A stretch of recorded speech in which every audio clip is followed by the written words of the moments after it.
Então vamos lá, para a gente andar mais um pouquinho. O que nós já vimos até aqui, isso aí, ó. Eu fiz algumas considerações básicas com vocês, falamos de alguns conceitos básicos e alguns conhecimentos básicos. O que eu queria trabalhar com vocês agora são alguns argumentos básicos, algumas propostas básicas e algumas evidências básicas. Deixa eu começar com os argumentos só para você ver como é bem simples, daí porque eu quero gastar mais tempo nas evidências, tá? Parte de argumento. Olha que coisa interessante. Você vai lá para a praia, passar suas férias agora, né? Falando nisso, o pessoal disse que está frio aqui dentro.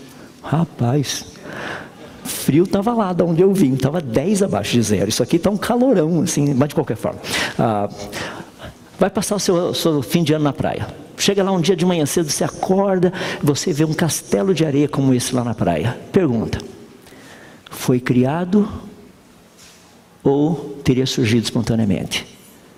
Sabe aquela noite que Marta de ressaca, aquele negócio assim, muito vento, maré alta, essas coisas, vai que esse negócio todo tem esculpido um castelinho como esse.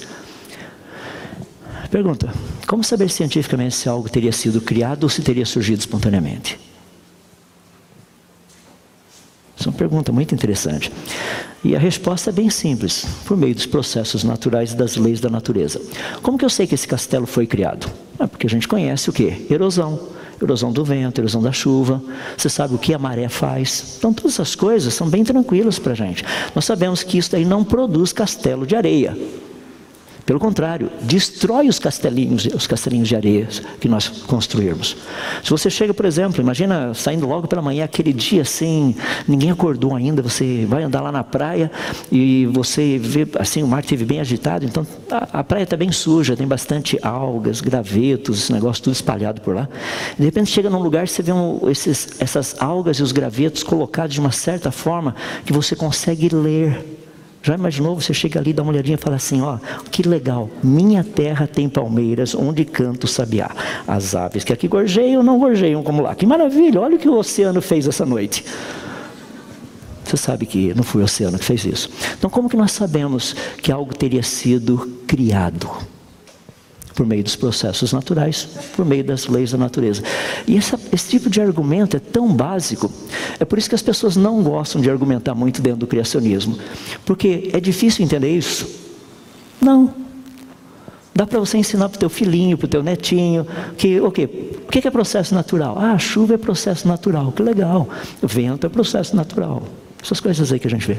Dá para explicar para eles que vento, chuva, né, não produziriam coisas complexas? Deixa eu colocar um ponto que é muito importante, só um pequeno parênteses aqui de novo, que é o seguinte: muitas pessoas usam certos raciocínios para tentar provar certas coisas que não tem nada a ver. Então nós precisamos tomar bastante cuidado como trabalhar com isso. Por exemplo, uma das partes que o pessoal mais briga comigo quando eu vou para as universidades é o seguinte: você é um daqueles que diz que o barro saiu andando. Não. Eu sou cristão. Deus não disse que o barro saiu andando. Deus disse que Ele fez o ser humano do pó da terra. Ele não fez do barro. É que tem muito herege por aí dentro da igreja dizendo que o ser humano foi feito do barro. Mas nós não fomos feitos do barro. Nós fomos feitos do pó da terra. São os evolucionistas que dizem que a gente surgiu do barro. Agora é interessante saber como que o barro dele saiu andando, né? Porque até agora eles não explicaram ainda. É o que a gente vai ver daqui a pouquinho. Como que a gente trabalha com raciocínio nessas questões? Eu queria deixar um desafio para você, que é um desafio muito importante. O livro de Provérbios é um livro que fala para a gente buscar sabedoria e ter sabedoria. Deus deseja que a gente tenha sabedoria. Deixa eu colocar de uma outra maneira assim, bem simples. E entendam, por favor, que eu estou falando isso. É o seguinte: não existe nenhum versículo na Bíblia que diz que Deus é honrado por meio da ignorância. Percebe? Deus quer que a gente conheça. Você fala, não, mas eu não estudei tudo que você estudou. Não é isso que eu estou falando. Não é disso que eu estou falando. Porque Pedro e João, eles eram pescadores. Lembra o texto lá de Atos? E o pessoal reconheceu que eles tinham andado com Jesus, a maneira de raciocinar, a maneira de pensar. É super legal. Então é essa dinâmica que a gente precisa aprender. Um pouquinho que nós estamos vendo aqui é para ajudar nesse mecanismo. Porque pessoas chegam para mim e falam assim, mas você acredita na Bíblia? Eu falo, eu acredito. Mas a Bíblia está cheia de erros. Eu falei, então fala um. Tem um monte. Eu falei, até agora você não falou nenhum. Me dá um. Ah, mas lá a Bíblia fala de certas coisas que não são possíveis, como por exemplo, já imaginou o mar vermelho se abrir? Qual o problema? Como ele teria se aberto? Do mesmo jeito que o Big Bang. Porque pelas leis físicas conhecidas, o Big Bang jamais teria acontecido. É por isso que o Stephen Hawking, falecido Stephen Hawking, no livro Universo Uma Casca de Nós, coloca lá no gráfico mostrando o Big Bang, ele coloca logo no comecinho, leis da física estranhas e desconhecidas. O que isso significa? Milagre. Como é que o mar vermelho abriu? Por meio de leis da física estranhas e desconhecidas. Porque pelas conhecidas ele jamais teria se aberto. Agora, as pessoas falam assim, você consegue acreditar na abertura do mar vermelho? Eu falo, rapaz, e muito mais ainda. Muito mais. Mas isso daí não é científico. Depende do ponto de vista. Percebe? Como argumentar? E Deus quer que a gente aprenda a argumentar. Então, essa ideia básica, saber se algo teria sido criado, se teria surgido espontaneamente, a gente pode começar de uma coisa bem simples. Mostra um castelo, um castelinho de areia. Esse castelo de areia teria surgido espontaneamente? Claro que não, mas como é que você sabe? Porque processos naturais e leis da natureza não teriam feito isso. Tá bom, castelo de areia, vamos falar de uma célula agora. Vamos pegar o complexo de Golgi, ou sei lá, pega a membrana celular. Eu vou falar de uns negocinhos super legais que a gente está aprendendo aqui esses últimos anos, umas coisas espetaculares. Você acha que uma célula teria surgido espontaneamente? Vamos fazer uma experiência científica. Vamos pegar um tubo de ensaio, água com o pH certinho, purinha, purinha. Nós vamos pegar uma célula, fazer um furinho na membrana celular e jogar tudo dela dentro do nosso tubinho de ensaio. Tá? Daí eu vou fazer uma proposta assim bem simples para você. Me dê um único processo, ou sei lá, uma série de eventos, que fariam com que essa célula juntasse tudo de novo. Espontaneamente. Percebe? Já está com todos os ingredientes lá dentro. Só precisa voltar essa célula e voltar a funcionar. Só isso. Essa dinâmica é essa parte dos argumentos básicos que eu queria que você pudesse entender. Então acho que essa parte de argumentos acho que está bem claro aí. Não vou ficar trabalhando muito em cima disso. Questão de propostas. Quais seriam então as propostas básicas do criacionismo, desculpa. Do cristianismo também. Mas quais são as propostas básicas? Nós precisamos conhecê-las. Como que funciona isso? Que dinâmica é essa? Por exemplo, uma proposta geral.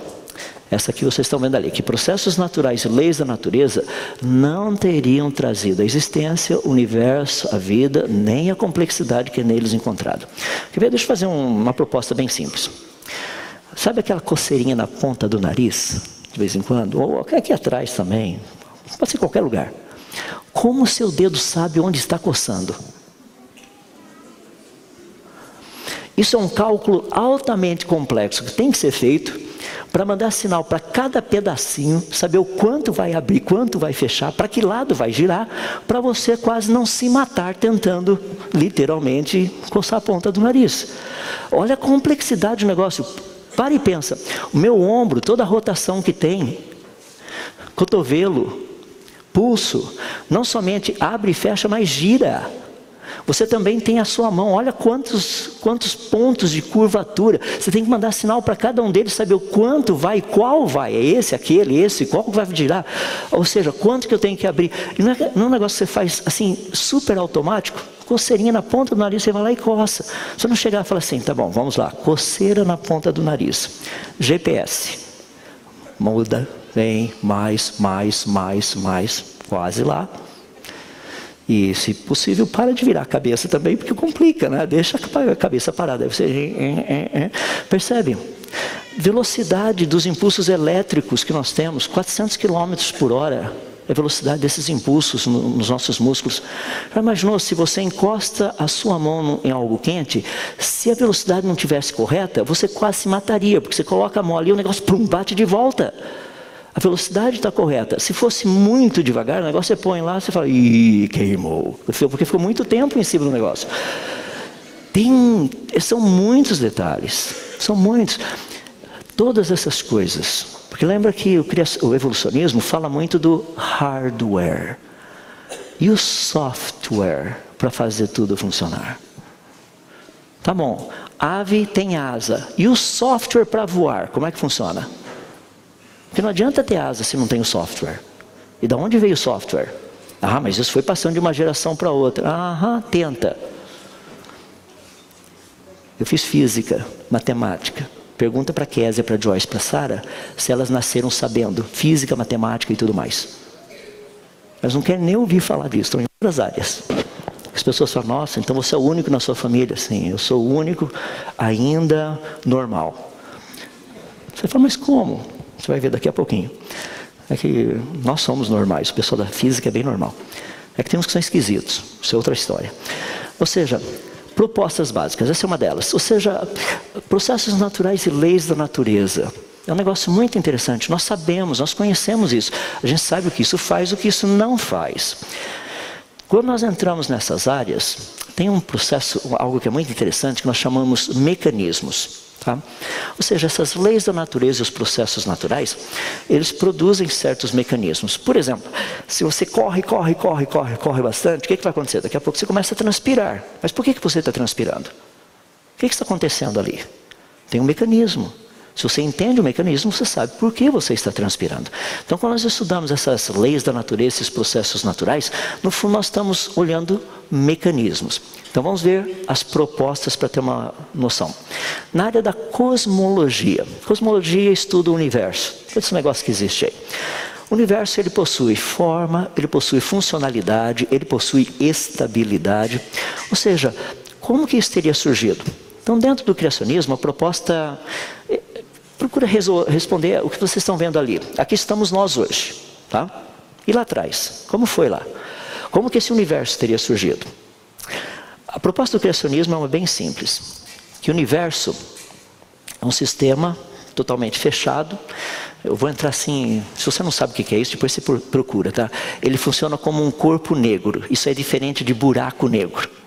Tá? Corpo negro é outra coisa. Então você sabe como que esse negócio funciona. A gente sabe direitinho. Então a proposta do criacionismo é bem simples. Nós temos leis. Primeira lei da termodinâmica, segunda lei da termodinâmica, gravidade, as leis de Kepler e blá blá blá. Esse montão de leis que tem todas por aí. Daí como é que esse negócio funciona? Ou seja, tudo isso aqui. Qual a proposta? A proposta é bem simples. O universo no seu início, ele teria sido completo, complexo e perfeitamente funcional. As pessoas chegam e falam, você está falando da Bíblia. Não, nós não estamos falando da Bíblia. Isso é uma proposta científica baseada em quê? Os processos naturais nas leis da natureza. Por que a gente está falando isso? É porque nós conhecemos processos naturais e leis da natureza. Deixa eu colocar o exemplo para você entender. Deixa eu montar as ideias para você entender, antes dos exemplos. Tá, então, dentro do criacionismo, a ideia é o universo logo no início, ele foi altamente complexo. Com o passar do tempo, ele está perdendo essa complexidade. Quando a gente entra na teoria do Big Bang, o Big Bang diz o contrário. Lá no começo o universo estava totalmente desorganizado e com o passar do tempo ele foi se organizando espontaneamente. Só deixa eu fazer uma pergunta assim básica. Não dá para ter assim, um pouquinho de suspeita que tem alguma coisa errada? Me diz uma área da sua vida que se você não fizer nada ela melhora. Não limpa a casa. Com o passar do tempo, a casa vai se auto-organizar, vai limpar. Não precisa fazer manutenção. Deixa que ela faz manutenção sozinha. Percebe? Tudo que nós conhecemos, tudo, mostra que com o passar do tempo as coisas vão deteriorar-se. Você não vê o contrário. Mas de repente aparece uma teoria dizendo, não, pode deixar com o passar do tempo, aquele montão de coisas desorganizadas, espontaneamente, elas ficarão organizadas, a tal ponto de produzir vida inteligente como a gente. Rapaz, isso é fé. Por quê? Porque as leis da natureza, os processos naturais mostram o contrário. Quando nós olhamos na área da biologia, a mesma coisa acontece. Como era lá no início? Como será que tudo começou? As primeiras formas de vida, como elas seriam? Imaginou o ser humano? Como é que seria o ser humano logo no início? As pessoas falam, não, mas ele foi evoluindo. A gente está vendo. Tanto é que hoje em dia você sabe que a grande preocupação que nós da ciência temos não é se existe vida inteligente fora do planeta Terra.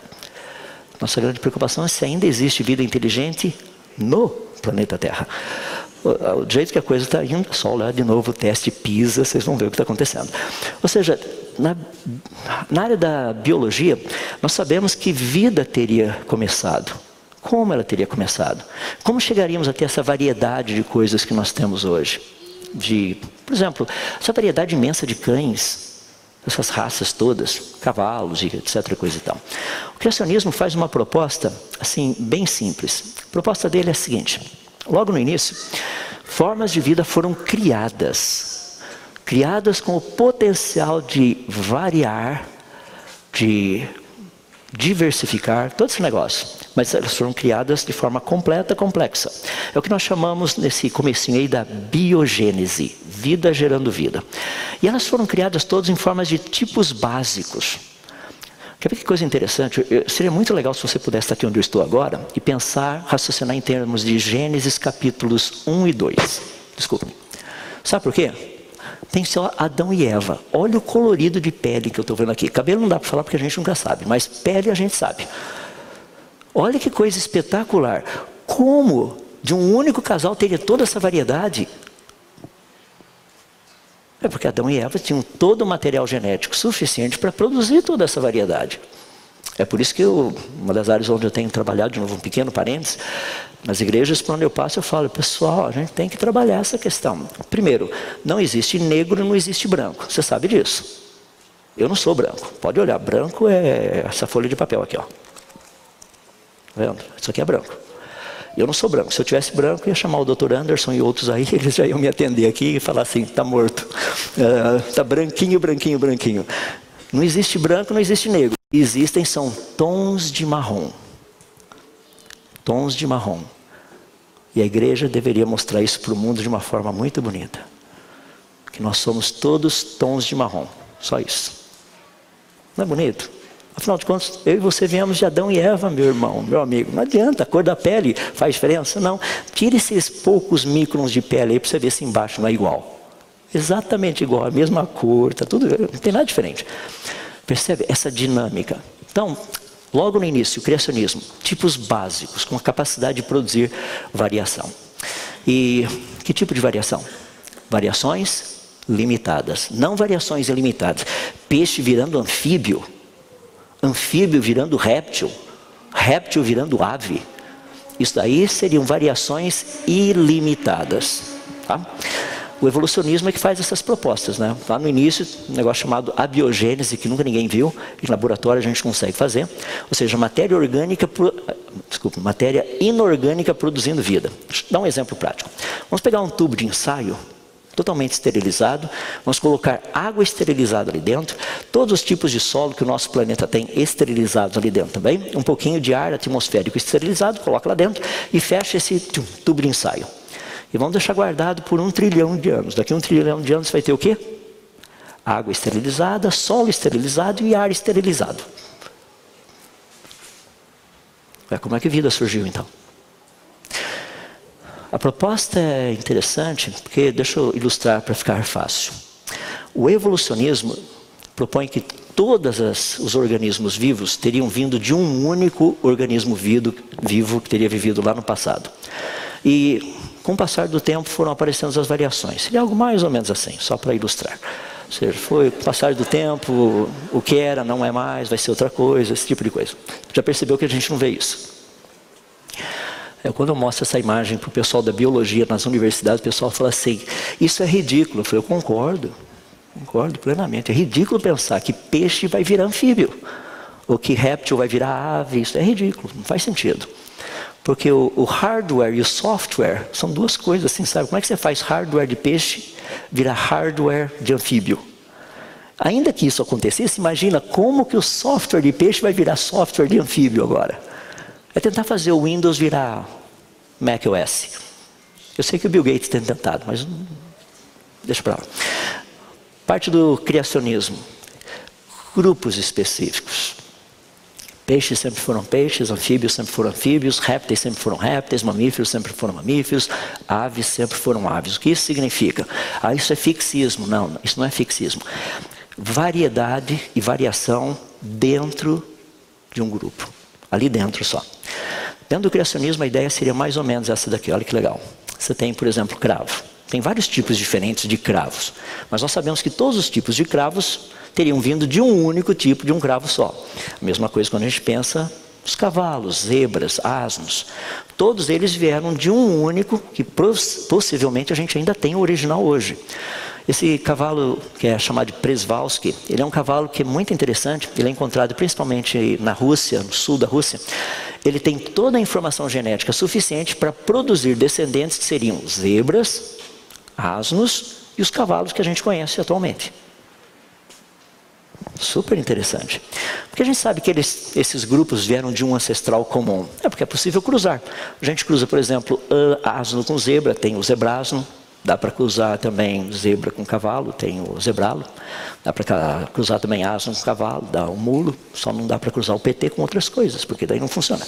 Mas de qualquer coisa, percebe? A gente sabe que a origem é totalmente diferenciada. Eu oro para que ninguém vote no PT o ano que vem, essa é a minha oração, mas de qualquer forma. O que nós percebemos é o seguinte, tem todas essas variações, e essas variações são reais, mas percebe, nós estamos falando variações do quê? Por exemplo, de cavalo.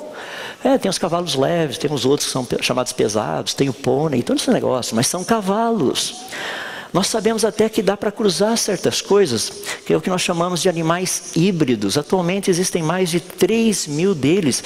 É possível cruzar camelo com o lhama. Dá esse negócio que vocês estão vendo aí. É possível cruzar leão e tigre. Dá esse outro negócio que vocês estão vendo. É possível cruzar zebra e asno. Olha o que vocês estão vendo aí.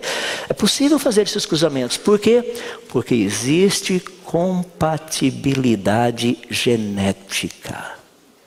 Porque eles vieram de um ancestral comum. Agora, tenta cruzar gato com lebre. Não dá. Porque o hardware e o software, a linguagem que a gente usa em computação, são diferentes. Então, essas são as propostas básicas. Criacionismo, falando do universo, começou completo, complexo, perfeitamente funcional. Falando a respeito da vida, logo lá no início, vida foi criada com tipos básicos específicos, com a capacidade de variar e adaptar. Mas essas capacidades eram limitadas. Mas bem, vamos ver as evidências, ver o que acontece. Porque essa é a parte que vocês vieram até aqui para ver, né? Vamos dar uma olhadinha na cosmologia. Primeiro, deixa eu dar algumas ideias básicas para a gente entender, quando a gente fala da origem do universo. Vê que coisa espetacular? Vocês estão vendo aqui, de uma forma bem simpática ali, tem essas 3 estrelinhas aqui no meio. O pessoal mais antigo reconhece, né? São as 3 Marias. Estão ali, ó. Agora, isso é vindo daqui de baixo, tá? Se você pegar a mesma imagem, eu vou usar essa imagem, vista com os nossos telescópios aqui de baixo. Dá uma olhadinha agora, a mesma imagem vista do telescópio Hubble. Tem um pouquinho mais estrelinha lá fora, do que a gente está habituado, não é? Por quê? Eu estou usando isso daí porque tem várias coisas nessa imagem para a gente estudar. Primeiro, você está vendo uma estrelinha naquele cantinho lá em cima, Betelgeuse, é uma das maiores estrelas que a gente tem conhecimento aqui na nossa galáxia. Ela é gigantesca, é uma gigante vermelha. Só para você ter uma ideia, do Sol até o planeta Júpiter, dá quase 1 bilhão de quilômetros, quase. Se a gente colocasse essa estrela onde está o Sol, Júpiter ficaria dentro dela, de tão grande que ela é. Essa pequenininha ali no cantinho embaixo, a Rigel, ou Rigel como o pessoal mais costuma chamar, ela é espetacular. Ela brilha 50.000 vezes mais do que o Sol. Agora, tem uns outros negócios ali no meio, que estão vendo as 3 estrelinhas, as 3 Marias pelos nomes próprios delas, que geralmente os nomes vão perceber que são nomes árabes, porque os árabes é que estudaram por muitos anos o universo, as estrelas, as constelações e tudo mais. Estão vendo algumas manchinhas ali que são bem legais? Essa pequenininha ali daquele lado é aquela que vocês estão vendo ali, a M78, que é uma nebulosa. Estão vendo outras duas do outro lado, que é a M42 e a M43. As nebulosas são um problema muito sério para a ciência atual, a ciência de posicionamento evolucionista. Sabe por quê? O universo, a temperatura lá fora é de 270 graus abaixo de zero. Como um universo de 13,5 bilhões de anos ainda tem gases aquecidos numa temperatura tão baixa como essa? Não dá para ter. Pega chegando hoje à noite, faz aquele chazinho bem quentinho, se bem que está meio quente ainda, mas faz um chá quentinho e coloca em cima da pia. sei lá, sua canequinha, sua cumbuquinha, seja lá o que for, seu copo. Põe ali. Dali 2 horas, volta para ver se ainda está quente. Vai esfriar. Agora, por que o universo, com uma temperatura tão baixa, ainda tem uma quantidade absurda, como vocês estão vendo aí, de gases superaquecidos lá fora? O problema é que nós não entendemos o que está lá fora. Deixa eu dar um exemplo prático. Aqui vocês estão vendo uma noite bem estrelada na cidade de São Paulo. Quase nem dá para ver. É por isso que o pessoal lê aquele texto que diz que Deus conta as estrelas e os paulistanos acham que eles também. Não. Mas se a gente apagasse um pouco as luzes, daí você veria um pouquinho mais de estrelinhas ali. E se a gente tirasse a poluição e tudo mais, você veria um pouquinho mais, veria algo mais ou menos assim. Você fala, nossa, daí está parecendo Limeira. Está parecendo. Deixa eu mostrar um pouquinho lá fora o que é isso. Cada um desses pontinhos é uma estrela. Isso aí é um negocinho que não está muito longe da gente, é perto daqui. Tem vários deles espalhados por aí. Isso é o que nós chamamos de galáxias anãs. São apenas algumas centenas de milhões de estrelas juntas. É bem pouquinho. Então você vê uma quantidade absurda delas. Agora, se você olhar galáxias, as galáxias são aquelas que possuem centenas de bilhões de estrelas ou algumas dezenas de trilhões de estrelas. Por exemplo, aí tem uma delas. Essa é uma que a gente tem estudado bastante, a 4568, porque ela está bem de frente para a gente. Nela, nesses últimos quase 40 anos de pesquisa, nós já vimos 5 supernovas. E o pessoal fala, que legal, 5 estrelas nascendo. Não, morrendo. Porque supernova é uma estrela que morre, não é uma estrela que nasce. No fundo, deveria ser chamado supervelha. É que no passado, quando a nomenclatura foi dada, eles olhavam assim, não tinha uma estrela. De repente tem aquele brilho, fala, a estrela nasceu, né? A estrela morreu. Então supernovas são estrelas morrendo. Deixa eu colocar para você aqui, só para você ter uma ideia. Isso é o mapa, hemisfério norte, hemisfério sul sideral. Pegar um pedacinho, tem um quadradinho, não sei se está vendo, é amarelinho aqui, ó, esse daqui, ó. Tá? Vou pegar esse negocinho no nosso mapa e ampliar um pouquinho. Tá? Você fala, nossa, que legal, quanta estrelinha. Não, o que você está vendo ali são galáxias. Dentro daquele negocinho. E se eu pegar um pedacinho ali dentro e expandir um pouquinho mais, dá uma olhadinha que a gente vê. Para você ter uma ideia, no universo existem, pelo menos conhecido atualmente, são aproximadamente 10 trilhões de galáxias e um pouquinho mais de 100 trilhões de galáxias anãs. Dá uma olhada nessa imagem. Com exceção desses pontinhos, tem um círculo em volta e são estrelas, todos os demais pontinhos são galáxias. Dá uma olhadinha nessa aqui. Cada um desses pontinhos que vocês estão vendo aí, é uma galáxia. No passado a gente olhava para esses negócios e falava que isso daí é um quasar.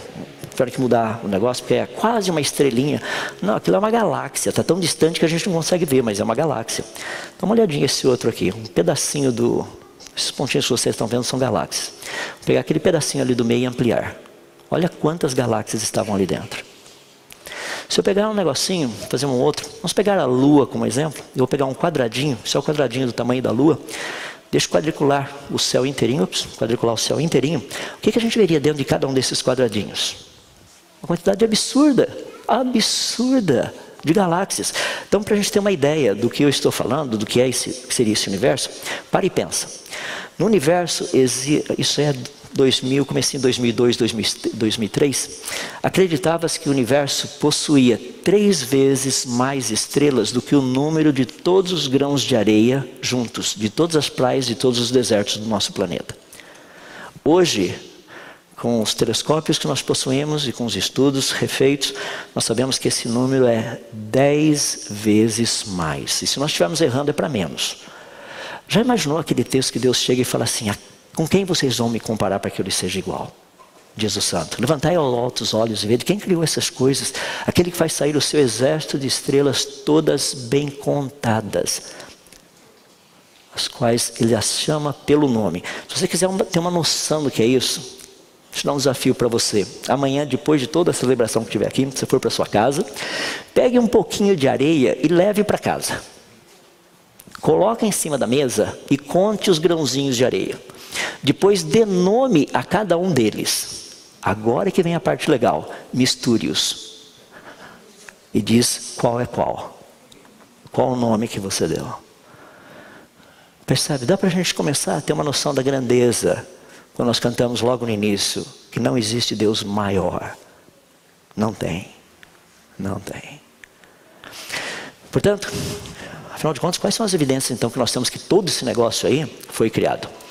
Bom, tem algumas leis, e aí eu vou colocar só rapidamente para a gente olhar. Tem 2 leis da termodinâmica, e eu acho super legal, porque tem uma garotadinha que é o pessoal mais novo aqui, eles gostam desses nomes. Essa é a primeira lei, tem a primeira lei da termodinâmica, a segunda lei da termodinâmica, deixa eu dar os nomes mais específicos. A primeira lei da termodinâmica é da conservação da energia, ou seja, a energia não é criada do nada, ela é transformada de um tipo para outro. Então essa é uma lei bem fascinante.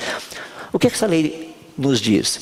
Se a energia não é criada espontaneamente, então é porque no início a energia teve que ter sido criada de forma não espontânea. Tem uma segunda lei que é muito interessante, aí vocês podem decorar o nome, tá? Que é bem legal. É a segunda lei da termodinâmica, essa lei todo mundo conhece experimentalmente. Você talvez não conheça dessa forma, com equação e tudo mais. Mas ela é a lei conhecida por entropia. Como é que funciona essa lei? Essa lei diz o seguinte: deixou por conta própria, estraga, piora, para de funcionar e etc. coisa e tal. E sabe o que é verdade? É interessante, você compra um sapato novo, começa a usar, o seu sapato fica velho. A sola sai, marril quebra, coisa desse jeito. Você compra uma roupa novinha, começa a usar, rapaz, não é que ela vai ficando mais fininha, perde a cor e coisas assim vão acontecendo? Não é verdade que você se casa com o Brad Pitt, com o passar do tempo, ele vai mudando, já não é mais o Brad Pitt, coisa assim acontece. Ou seja, você compra um carro novo, ele fica velho. Por que ninguém sai por aí e vive de forma Big Bang? Eu vou comprar um carro velho, à medida que eu uso ele melhora. É porque você não acredita no Big Bang. Se você acreditasse, é justamente isso que você faria. Seria comprar um carro velho e falar, que legal, vou comprar um Chevectra, assim, uma mistura de Chevette com o Vectra. Coloca os dois juntos, vai usando, daqui a pouco você tem uma Ferrari, uma Lamborghini, seja lá o que for. Segunda lei da termodinâmica, lei da entropia. Quer ver como isso funciona de uma forma legal? Eu vi isso aí, um garoto de 10 aninhos. Falei, está falando a respeito disso, né? Daí veio ele e um amiguinho. Falou, o meu amiguinho aqui veio, mas ele não acredita na entropia. Pensou que legal, 10 anos de idade. O amiguinho falou, mas o que é entropia? Explica para ele. E o garotinho de 10 anos explicou, deixou por conta própria, estraga. Já pensou que legal a gente poder chegar e conversar com uma pessoa e falar assim, mas você acredita que o mundo foi criado? Você começa assim, você conhece a segunda lei da termodinâmica, a entropia? Percebe como mudou a argumentação? É porque as pessoas olham muitas vezes para nós como cristãos como gente que não sabe nada. E aí, às vezes eles estão certos. E a gente precisa tomar cuidado com isso. E é tão legal quando a gente pode tratar dessas questões. Deixa eu dar de uma forma bem simples, bem reta. Estou indo já para a reta final aí, que eu quero dar os exemplos práticos para você ver. Rudolf Clausius foi um grande físico lá dos anos 1800. Ele diz o seguinte, que a energia total no universo ela é constante, portanto, a sua entropia, a sua capacidade de desorganizar-se sempre tende para o máximo. Helmholtz foi um outro físico também bem conhecido, ele diz o seguinte, sendo que o universo caminha continuamente para o estado de desorganização, ele deve ter sido energizado no passado finito por meio de um processo que violou a segunda lei da termodinâmica. O que ele quer dizer com isso? Que o universo foi criado. A primeira lei da termodinâmica e a segunda lei da termodinâmica nos mostram que o universo teria sido criado. Agora, olha que interessante a coisa. Vamos colocar de uma forma bem simples. Deixado por conta própria, qualquer sistema, pode ser seu sapato, pode ser a bola de futebol, pode ser o seu iPhone, seja lá o que for. Deixou por conta própria, a tendência aí do organizado para o desorganizado. Isso é válido inclusive para a gaveta onde teu filho tem roupa. Vai do organizado para o desorganizado, quase que espontaneamente. A teoria do Big Bang nos diz o seguinte, que no início era tudo desorganizado e com o passar do tempo esse negócio teria se auto-organizado. Mas isso é contra as leis que nós conhecemos, não pode ser. O criacionismo, por outro lado, diz que não. O universo teria começado organizado e com o passar do tempo ele está se desorganizando. Essa é uma proposta assim interessante, sabe por quê? Porque ela é testável. Vamos pegar, por exemplo, da luz que vem das galáxias, das estrelas. E aí que eu disse que, há poucos minutos atrás, que só os físicos são as pessoas normais. Quer ver como funciona? Se eu pegasse agora o meu celular, ligasse para um amigo meu que está lá no Japão e perguntasse para ele o seguinte, o Sol está brilhando agora? Qual seria a resposta dele? A resposta é simples, eu não sei. É porque ele também é físico. Eu ia chegar para ele e falar, então tá, deixa eu falar assim, mas pede para ele lá fora. Falou, vai lá fora. Sabe o que ele iria me dizer? Eu estou aqui fora. Mas como é que você está dizendo então que o sol não está brilhando agora? É porque agora eu não sei. Sabe por quê? Porque a luz que sai do sol demora 8 minutos e 17 segundos para chegar aqui. Então quando eu estou olhando o sol, eu não estou vendo como ele é. Eu estou vendo como ele teria sido há 8 minutos e 17 segundos atrás. Percebe como os normais estão aqui na frente? Os anormais estão todos aí e falam, eu estou vendo o sol. Está vendo coisa nenhuma, está vendo como ele era, não como ele é. É fascinante. Espera aí, olha que legal. Deixa eu fazer uma outra proposta. Imagina, minha mãe está aqui. Então eu estou morando lá nos Estados Unidos. A minha netinha nasce. Então vou mandar uma foto para a bisnetinha dela. Para a Bisa. Então eu pego a foto. Chego lá para um amigo meu, lembro que isso aí são os anos 1800, tá?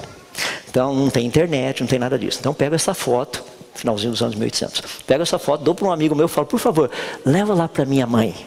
É a foto da minha netinha, acabou de nascer, aquela carinha bonitinha e tudo mais. Então dou a foto para esse meu amigo, ele sobe no cavalo dele e vem embora, cavalo. Sai ali, passa pelo México, América Central, passa ali pela Colômbia, Venezuela, Colômbia, Equador, vai descendo, Foz do Iguaçu, depois de 4 anos ele chega na casa da minha mãe. Ele pega a foto e fala, Dona Zoraide, olha a bisnetinha da senhora. Minha mãe olha e fala, nossa, que criança bonita. Peraí, você está vendo como a bisnetinha é ou como ela teria sido há 4 anos atrás? Como ela teria sido há 4 anos atrás. Quando eu olho o universo, eu não estou vendo como ele é, estou vendo como ele foi. É só olhar. Ou seja, quanto mais distante eu olhar, mais eu terei condição de dizer se ele teria surgido espontaneamente, porque ele estaria totalmente desorganizado, ou se ele teria sido criado, porque ele estaria o quê? Organizado, só isso. Olha que coisa espetacular quando a gente pega coisinhas como esse aí, telescópio do Hubble, e começa a estudar o que está lá fora. Deixa eu dar uma olhadinha só para você ver. Publicação de 1994. Olha que interessante. As galáxias distantes são praticamente, surpreendentemente semelhantes em muitos aspectos às suas descendentes consideravelmente mais próximas. Quando eu li esse artigo eu fiquei um pouco confuso, porque está falando de descendente. Então a galáxia tem que dar luz. Não no sentido de dar luz, mas tem de galáxia, vai gerar galáxia. Até agora a gente não viu nada disso acontecendo. Um outro artigo que saiu praticamente relacionado com esse, foi isso aqui. Estamos enfrentando um grande paradoxo. Qual? Galáxias adultas no universo infantil. Como é que é? O universo acabou de nascer e as galáxias já são adultas, totalmente formadas, as estrelas funcionando. Como é possível isso? E as publicações científicas vão. Tem aí de 2005 falando a mesma coisa, 2010 falando a mesma coisa. Ou seja, quanto mais a gente está estudando, mais a gente está descobrindo. 2011 de novo. Tem umas coisas assim que são muito legais, sabe? De vez em quando aparecem umas coisinhas assim que o pessoal fala. E eu gosto de colocar assim, só para você ter uma ideia. Estou só passando algumas aí. Deixa eu colocar uma delas assim, olha. Astrônomos descobrem uma galáxia poeirenta que não deveria existir. Mas não deveria existir segundo o modelo deles. O modelo nosso deveria existir. Logo no início já tinha galáxia com poeira. Você fala, caramba, mas como é que pode? É interessante porque no artigo eles dizem o seguinte: é surpreendente porque embora a poeira seja fundamental para a formação de planetas e outros materiais sólidos, o cosmos começou sem nenhuma poeira. E como é que a gente achou poeira logo no começo? Percebe? Existe um negócio bem interessante quando a gente trabalha com essas questões, porque a evidência mostra que o universo foi criado. Nós estamos olhando logo no início do universo. A gente deveria estar encontrando coisas que estão começando a ficar prontas. Não, já estão prontas. Deixa eu tentar ilustrar isso de uma forma bem simples. Imagina que eu e você pudéssemos pegar uma máquina do tempo e voltar literalmente lá no 6º dia da criação. Pensou que legal? Quase 4 mil anos atrás, a gente está de volta aqui, quase 6 mil anos atrás, estamos de volta lá e você vai conversar com o senhor Adão. Vou fazer uma entrevista para o YouTube. Senhor Adão, o caso é o seguinte, falando nisso, o que o senhor está achando? Ele falou assim, essas últimas horas foram espetaculares. Estou gostando muito. Mas conta um pouquinho da sua a sua vida? É o que eu acabei de falar, essas últimas horas foram espetaculares. Eu fui criado agora de pouco. Ia levantar a camiseta e falou, tá vendo? Não tem nem umbigo. É porque só tem umbigo quem nasce. Ele não nasceu, não tinha umbigo. Já resolvi um grande problema teológico, assim, bem simples, né? Mas de qualquer forma. Tá lá, e você começa a conversar mais fácil, mas Adão, mas espera aí, adolescência. Adolescência, eu fui criado desse jeito. Tá vendo essas árvores que estão aqui? Que é uma frutinha aqui, ó. O Senhor Deus criou essas árvores no jardim hoje de manhã cedo, tá? Mas já tem fruto. Elas já foram criadas com fruto. Você sabia que é impossível provar que isso não teria acontecido? A gente só pode discordar disso. Não é uma coisa fascinante? Quer ver um exemplo simples? Imagina que todos nós tivéssemos sido criados há 30 minutos atrás, achando que você já viveu tudo que você viveu, fez tudo que você já fez. Prova que isso não aconteceu. Fala assim, não, mas eu jantei antes de vir para cá. Não, você não jantou, você já foi criado achando que tinha jantado. Você fala, não, a louça está lá para lavar ainda. Eu falei, não, eu sei, a louça já foi criada suja para te dar a impressão que você tinha jantado, achando que você... Você fala, não. Quer ver uma pior do que essa? Porque eu estou pedindo para você provar que tudo que existe não teria sido criado há 30 minutos atrás. E se eu lhe perguntasse assim, prova que o mundo, tudo que existe não foi criado há 30 segundos atrás. Você fala, mas você fez até a pergunta. Você tem certeza que eu fiz a pergunta? Ou será que nós fomos criados achando que você e eu tínhamos feito? Eu tinha feito a pergunta, eu também achando. Você fala, não, mas lá em casa tem a foto até do meu avô, da minha avó. Mas eles nunca existiram. Mas a foto está lá. Eu sei, mas a foto foi criada lá. Prova que isso não é verdade. Eu sei que tem muita gente fazendo assim, ó. Matrix, né? Vai desligar, vai falar, preciso fazer parte desse mundo de normais. O que eu estou querendo dizer é que o universo, ele mostra que tudo foi trazido à existência pronto. Essa é a evidência científica.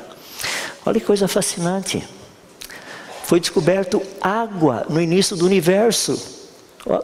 Está ali na parte do inglês em cima, tem a tradução em vermelho embaixo. Olha o que está escrito nesse artigo, nessa publicação de novembro de 2011. É mais uma demonstração que água encontra-se espalhada no universo, mesmo nas eras primordiais.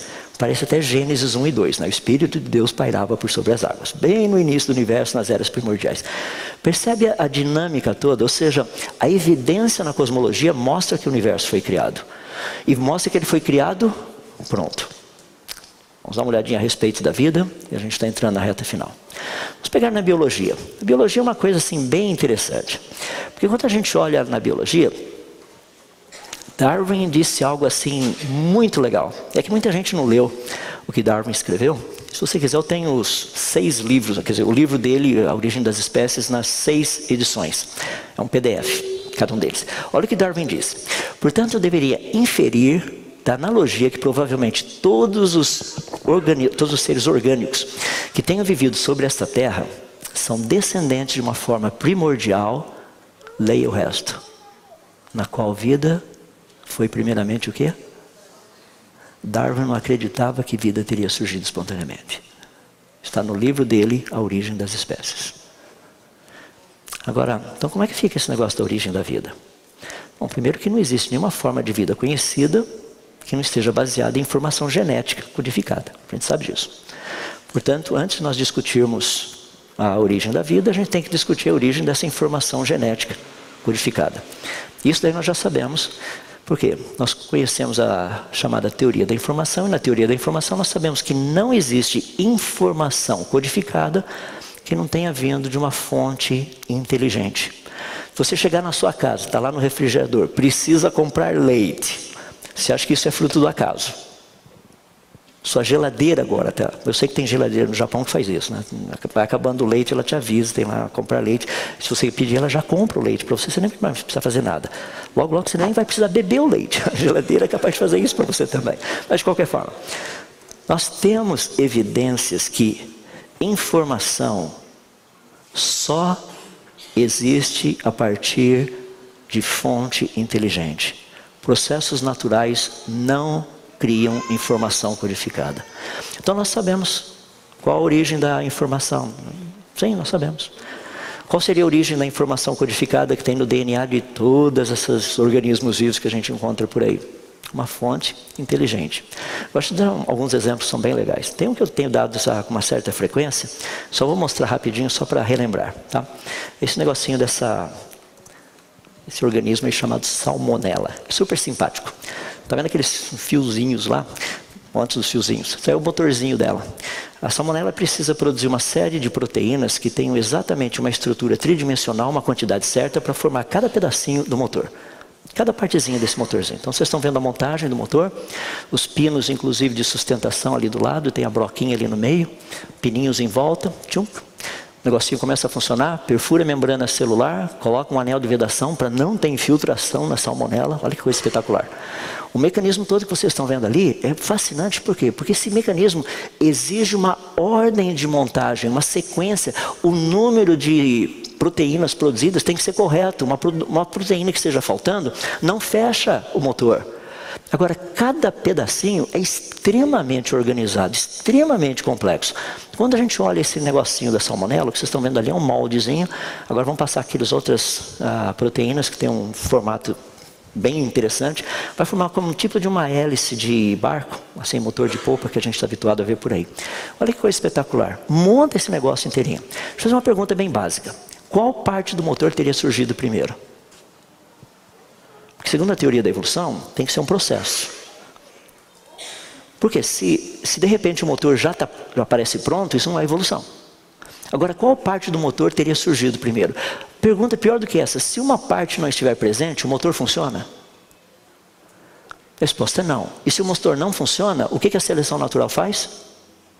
A seleção natural vai esperar até que ele funcione. Não é assim que a seleção natural funciona. Ou seja, quando a gente olha esse negocinho, a coisa é extremamente complexa. Agora, isso aí foi um negocinho um pouquinho mais complexo. Isso aí saiu em 2012, mas ninguém fala, né? Eu sei que fazem 7 anos, mas você já ouviu falar de um zequinha? É um organismo unicelular marítimo chamado OM1. Olha que gente boa. Ele possui 7 flagelos. Então, o que você está vendo naquele lado ali, 7 fiozinhos. Daí percebeu-se que esses 7 fiozinhos, esses 7 flagelos, saem de uma única e mesma região desse organismo. Eles começaram a estudar. E ali no vermelhinho, aquele lilás ali do canto, mostra como esse negócio funciona. Daí conseguimos melhorar um pouquinho a técnica. Olha o que nós encontramos ali. Você fala, o que é isso? Esse do meio que vocês estão vendo, tem um pininho ali no meio e tem outros 6 em volta. O pininho do meio tem um motor só, que é esse daqui, ó. Esse motor está ligado naqueles outros negocinhos. Você fala, mas como? Ele está ligado desse jeito. É uma caixa de engrenagens totalmente bem definidas e desenhadas. Seria isso, algo mais ou menos assim, ó. Isso é o que está ali. Já imaginou isso ter surgido espontaneamente por acaso? Deixa eu tentar ilustrar um pouquinho. Olha isso aqui, ó. Isso aqui é simples comparado com aquilo que vocês acabaram de ver. Dá uma dor de cabeça para engenheiros calcularem tudo isso, para que o negócio funcione desse jeito. Olha o que Darwin escreveu dizendo. Diz assim: se pudesse ser demonstrada a existência de qualquer órgão complexo, o qual não pudesse ter sido formado por meio de numerosas, sucessivas e pequenas modificações, minha teoria se tornaria um fracasso absoluto. A teoria dele é um fracasso. Nós temos esses seres unicelulares que mostram uma complexidade imensa. Para a gente fechar, como é que funciona então a origem das espécies? Só para concluir. Lembra que o criacionismo diz a respeito desses grupinhos. Então, por exemplo, fizeram um estudo espetacular em 2006. Olha que coisa impressionante. A respeito da capacidade aviônica dos pinguins. Muito legal o estudo. Pegaram todos os tipos de pinguins que tem no planeta. Todos. Inclusive aqueles do registro fóssil. E a conclusão desse estudo eu achei impressionante, porque a conclusão foi que todos os pinguins teriam vindo de um pinguim. Eu falei, uau, rapaz, isso daí é coisa que é para... Ou seja, a conclusão é que os pinguins vieram de um pinguim. Daí a próxima pergunta que foi feita no finalzinho dessa publicação é: de onde teria vindo esse pinguim? Eu falei, rapaz, deve ter vindo, sei lá, do ovo. Um ovo de pinguim, alguma coisa assim. Dá para perceber o problema? Nós sabemos que todos os pinguins vieram de um pinguim. Deixa eu colocar um exemplo que saiu essa semana, só para você ver que legal. Quando nós olhamos esse pacotinho todo, eu disse para você que os organismos vivos foram criados de uma forma genética que nós chamamos de polivalente. Por exemplo, Deus não precisaria, agora estou usando Bíblia, tá? Deus não precisaria lá no comecinho ter criado um chihuahua, um rottweiler, um poodle, sei lá, um linguicinha, etc, coisa e tal. Não precisaria. Ele precisaria ter criado um tipo básico. A ideia seria mais ou menos aquele que você está vendo ali, aquele de baixo. Desse tipo básico, alguns iriam passar por pequenas variações, se tornariam raposas, como nós as conhecemos, ou seriam os cães, ou os lobos, chacais, coiotes. O pessoal tem um pouco de dificuldade de aceitar hiena. O pessoal diz que hiena fica mais do lado dos gatos. Você pode olhar toda na parte de taxonomia, assim que o pessoal classifica. Mas hiena funciona como cachorro, caça como cachorro, sente cheiro como cachorro, se reproduz como cachorro, mas é gato. Entende? É gato. Então a gente precisa entender que é gato. Falo, não é gato, isso daí é outra coisa. Mas de qualquer forma. Ou seja, os criacionistas têm dito, todo esse grupinho aí teria vindo de um tipo básico. As pessoas falam, vocês não têm base científica, vocês estão usando a Bíblia. Olha que bonito. Foi encontrado lá na Rússia, bonitinho, bonitinho, congeladinho. Dá uma olhadinha no Zaquinha. Olha o dentinho dele. É assim que foi descoberto. Descongelaram o Zequinha até. Olha que simpático. Sabe o que aconteceu? Já fizeram 2 sequenciamentos genômicos desse Zequinha aí. Olha o resultado. Após 2 sequenciamentos completos do genoma do animal, ainda não conseguimos dizer se é um cão ou um lobo. Nós só falamos que no começo, o que era? Era um tipo básico com capacidade de variar. Ou seja, para onde a gente olha, a gente tem visto isso. A evidência mostra que o modelo criacionista está correto. A gente vê isso nas galáxias, vê isso na vida, vê isso no registro fóssil, em toda a área que a gente olhar. Toda e qualquer área. O grande problema é que as pessoas falam, não, mas isso daí parece Bíblia. Eu sei. Você acha que Deus ia escrever 2 coisas diferentes? Uma coisa na Bíblia e outra coisa na natureza? Não, é a mesma. É só uma questão da gente estudar um pouquinho mais. Só fechar, daí a gente abre para perguntas. Deixa eu colocar para você pensar 2 coisinhas bem básicas aí, bem rapidinhas. Quando nós tratamos dessa questão de vida e da origem da vida, nós temos um problema bem interessante. Eu queria só dar esse ponto, quer dizer, são 2 pontinhos para finalizar. Darwin disse o seguinte, a grande ênfase da teoria da evolução é que o registro fóssil supostamente mostra evolução. Mas Darwin disse algo bem interessante. Ele disse assim que, olha, o número de variedades intermediárias, tipo de, não é nem peixe, nem anfíbio, nem réptil, nem ave, esse tipo de coisa, que existiram previamente, deveria verdadeiramente ser enorme. Ou seja, você iria procurar no registro fóssil, você fala, que legal, olha só, não é peixe nem anfíbio. A gente não sabe o que é, porque é transição. Não é nem anfíbio, nem réptil, está em transição. Você não acha isso, é o que Darwin diz. Darwin pergunta, por que então as formações geológicas e cada um dos estratos estão repletos desses tais elos intermediários? Por que até hoje, sabe, a gente não acha, pelo menos é o que Darwin disse, só continuar lendo. A geologia, sem dúvida, não revela tal cadeia orgânica finamente graduada, e isso, portanto, é a objeção mais óbvia e séria que pode ser levantada contra a teoria, no caso a teoria da evolução. Ou seja, onde estão as formas de transição? Me mostra aquilo que não é peixe e não é anfíbio. Não é anfíbio, não é réptil. Darwin falou assim, no meu tempo não existe. E foi bem interessante porque ele acreditava que à medida que o tempo fosse passando e mais pesquisa paleontológica acontecesse, seriam descobertos esses tais elos intermediários. Ou seja, quantos Darwin tinha na época dele? 0, none, niente, nada, não tinha nenhum. Olha que interessante, 1979, 120 anos depois de Darwin ter feito isso, olha o que ele coloca. Não Darwin, mas agora David Raup, diz o seguinte: nós estamos agora cerca de 120 anos depois de Darwin, e o conhecimento desse registro fóssil, rapaz, olha só, tem sido amplamente expandido. Ele diz assim: nós temos agora cerca de 250.000 de fósseis, já imaginou? Mais de 250 mil fósseis diferentes. Mas olha o que ele diz: no entanto, o registro da evolução ainda permanece surpreendentemente abalado. Estou nesse pedacinho aqui, ó. Ironicamente, nós temos até mesmo menos exemplos de evolução, de transição evolucionária, que possuímos durante o tempo de Darwin. Eu fiz física e matemática, me ajudem. Darwin disse: eu não tenho nada. E o pessoal hoje diz: a gente tem menos.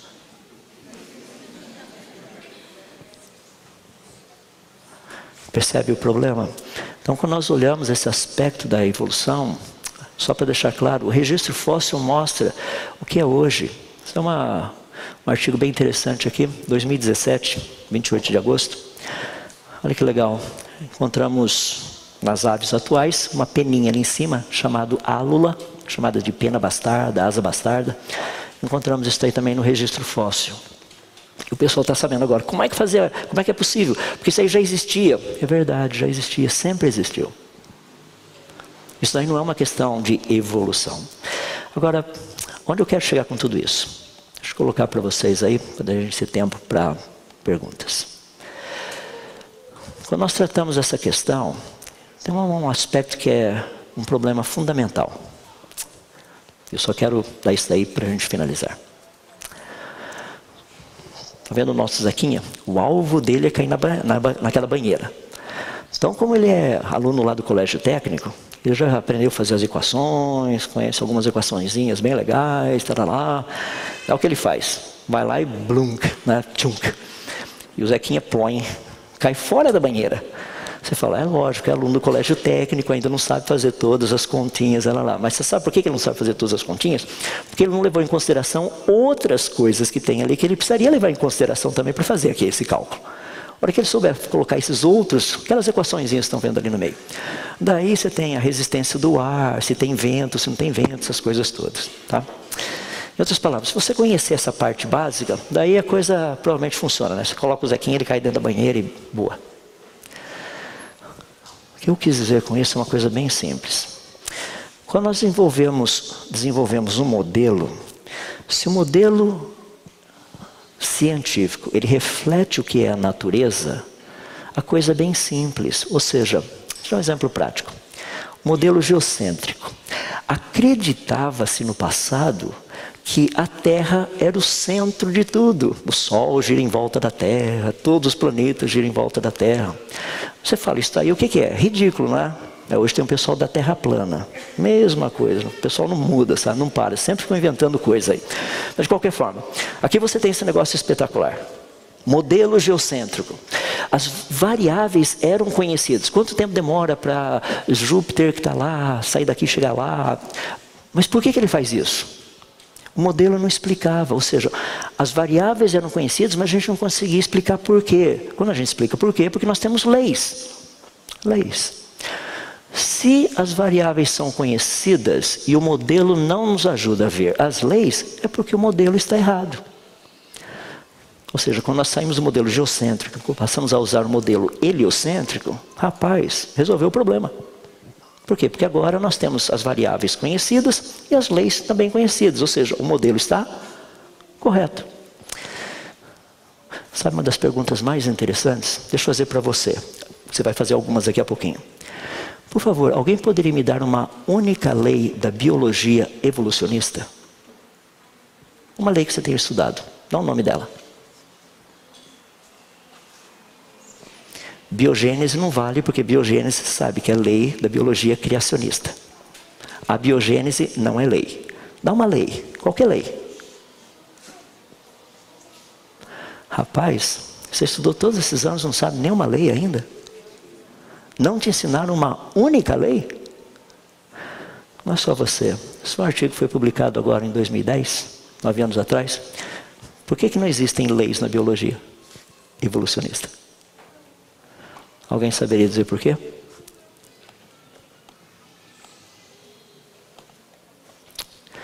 Se o modelo estivesse correto, nós saberíamos as variáveis, porque nós conhecemos, e a gente descobriria as leis.